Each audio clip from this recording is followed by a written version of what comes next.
பாக்கு தோட்டத்தை பங்கம் செய்த ஒற்றை காட்டு யானை வேதனையில் அப்பகுதி விவசாயிகள். கோவை மேற்கு தொடர்ச்சி சிறுவாணி மலை அடிவாரத்தில் உள்ள சாடிவயல் அருகே மரக்காடு பகுதியில் உள்ள சாமிநாதன் என்பவர் தோட்டத்தில் நேற்று இரவு புகுந்த ஒற்றை காட்டு யானை அங்கிருந்த சுமார் 4 லட்சம் மதிப்புள்ள பாக்கு மற்றும் தென்னை மரங்களை சேதப்படுத்தி சென்றுள்ளது.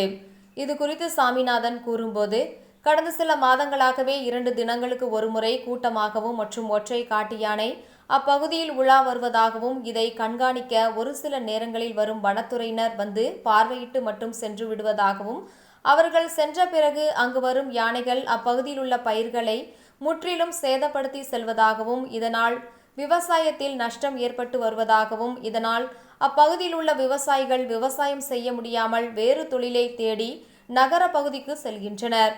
இதே நிலை நீடித்தால் வரும் காலத்தில் முற்றிலுமாக இப்பகுதி விவசாயம் அழிந்து போய்விடும் என வேதனையுடன் தெரிவித்தார்.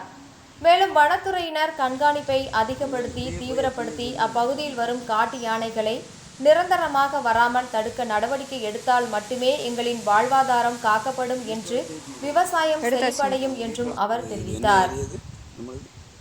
இது மரக்காடுங்க.